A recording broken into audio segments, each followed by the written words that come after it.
Perfecto. Doctor, el caso que es de dominio público, ¿no? La Corte Constitucional, en un fallo que muchos juristas no lo esperaban o no estaba en la agenda de los juristas, dispuso que se devuelva, que empleados de CENEL devuelvan una ingente cantidad de recursos que al parecer habrían sido cobrados de manera indebida.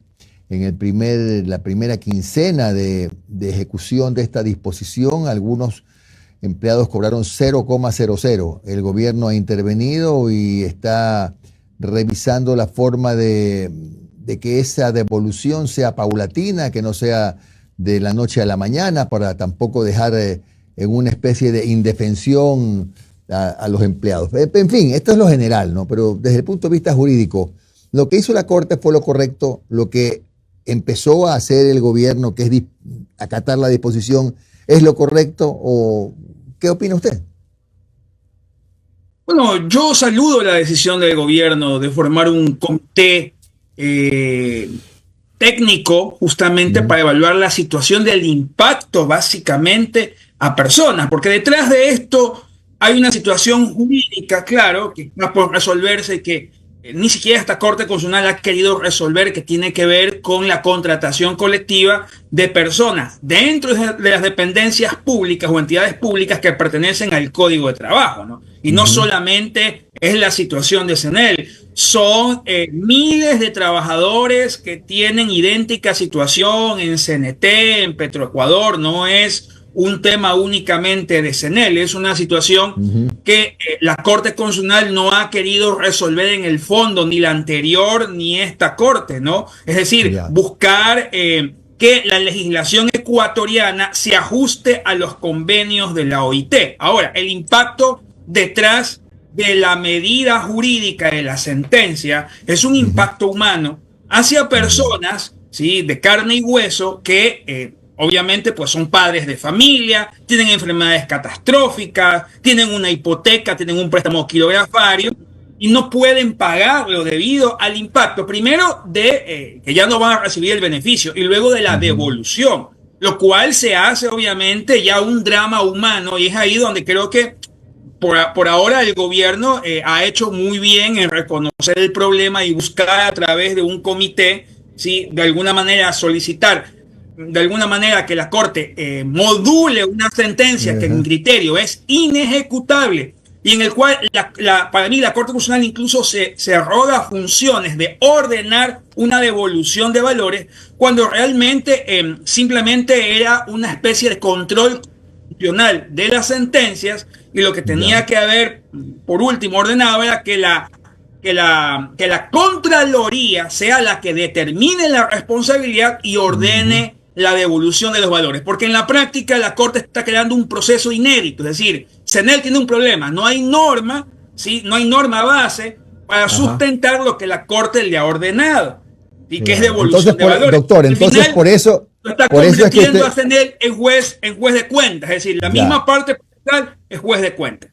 Entonces por eso es que usted dice que la sentencia es inejecutable.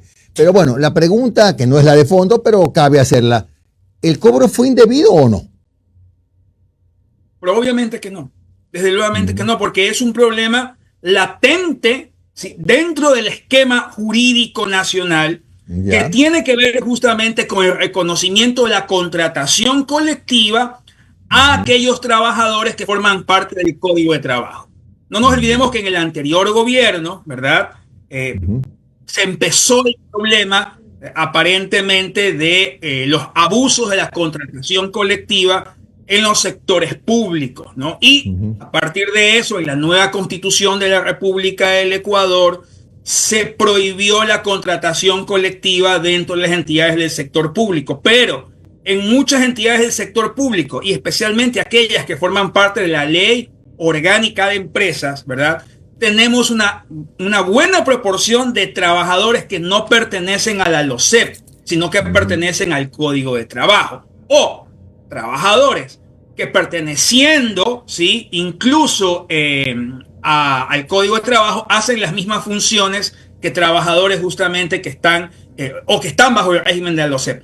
Estas interrogantes de naturaleza jurídica de qué hacer, porque la prohibición de la contratación colectiva es únicamente a quienes están bajo el régimen de la Ley Orgánica de Servicio Público, era lo que tenía que resolver en el fondo justamente por parte de la Corte Constitucional. Más aún, si usted tiene un acervo de tratados y pactos internacionales, el artículo 26 de la Convención Americana de Derechos Humanos, en los convenios de la OIT, que no hacen una distinción entre empleado público y privado, y que también reconocen la contratación colectiva, incluso aquellos trabajadores que, siendo parte de la función pública, ¿sí?, tienen obviamente un régimen laboral del Código de Trabajo, que es realmente la discusión de fondo y que hasta la fecha todavía sigue sin resolver, ¿no? Ahora, doctor, entonces, si es inejecutable, entonces el cobro no sería lícito, no sé si es la palabra jurídica. ¿Qué es lo que se tiene que hacer? O sea, la Corte debería revisar el fallo, revisar su decisión. ¿Qué tiene que hacer la Corte? ¿Quién dirime, por decirlo de alguna manera, este problema? Tal vez el comité está preparando algún tipo de modulación, un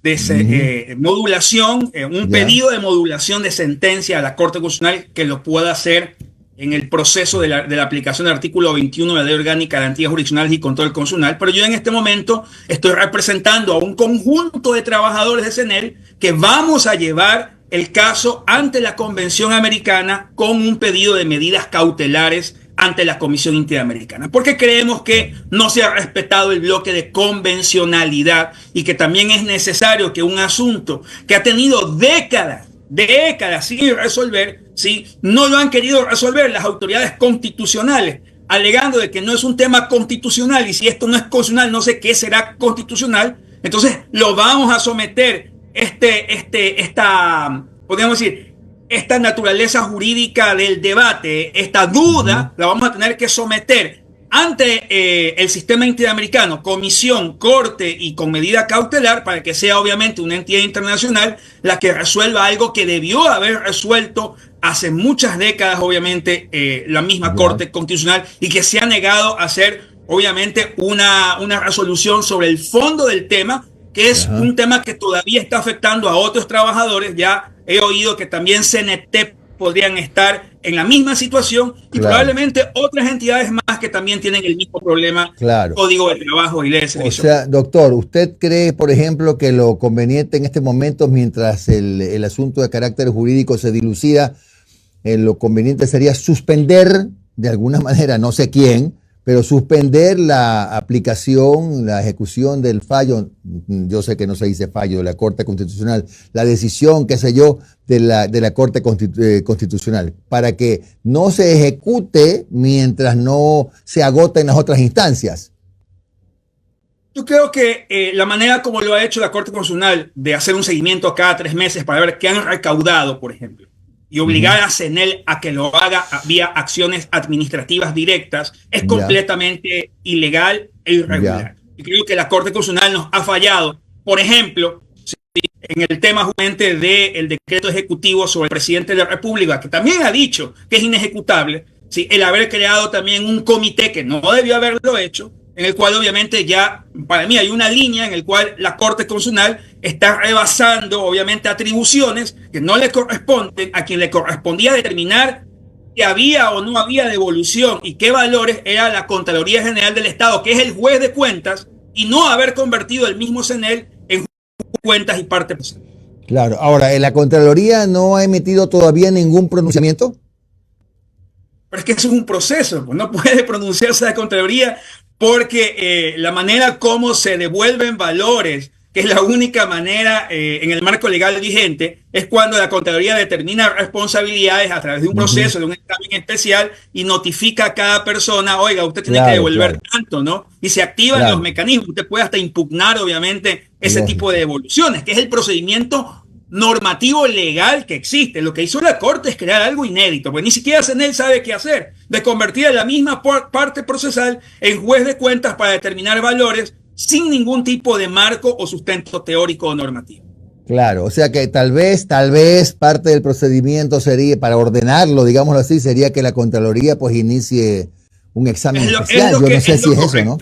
Así es lo correcto, es lo que debió haberse hecho desde el inicio.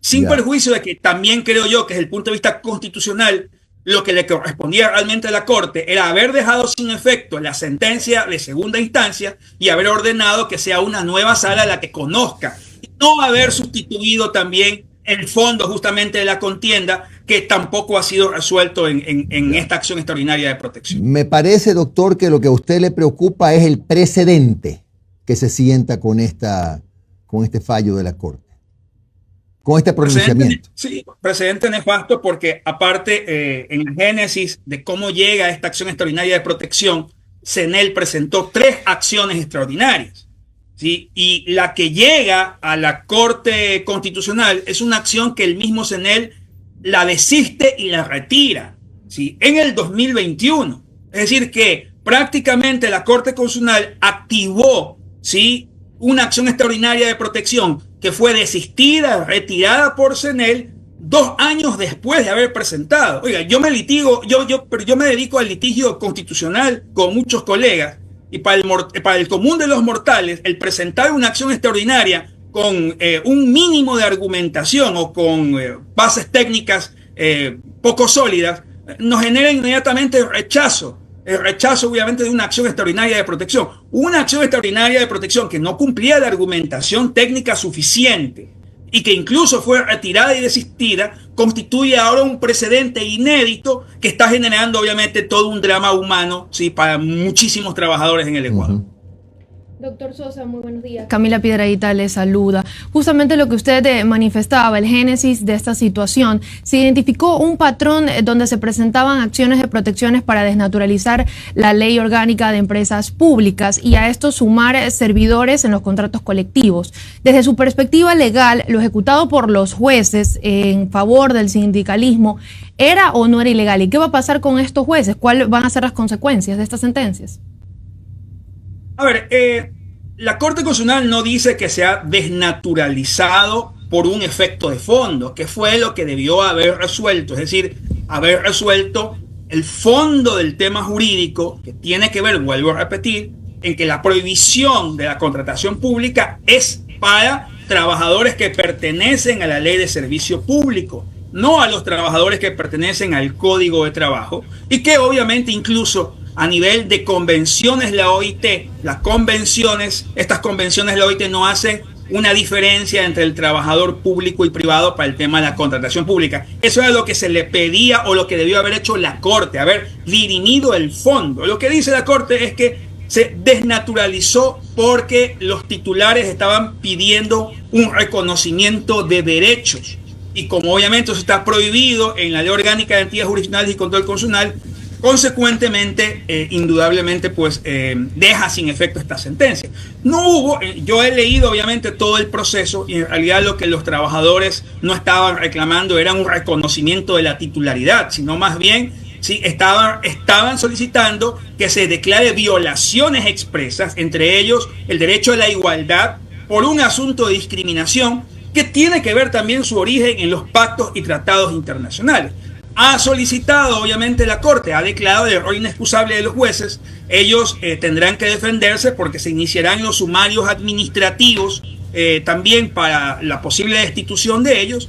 Sin perjuicio, voy a repetir, ¿no?, que si estos temas en el Ecuador no son respetados en el sentido de que se reconozcan pactos y tratados internacionales y convenciones, ¿sí?, muchos trabajadores a los que yo represento vamos a ir al sistema interamericano de protección a presentar obviamente la reclamación contra el Estado por las vulneraciones que ha cometido la Corte Constitucional, y en algún momento esto tendrá que hacerse un caso y obviamente pues si es que hay una sentencia o un pronunciamiento de la Corte Constitucional en su momento, tendrá que repetirse contra los jueces que dieron origen a estas violaciones.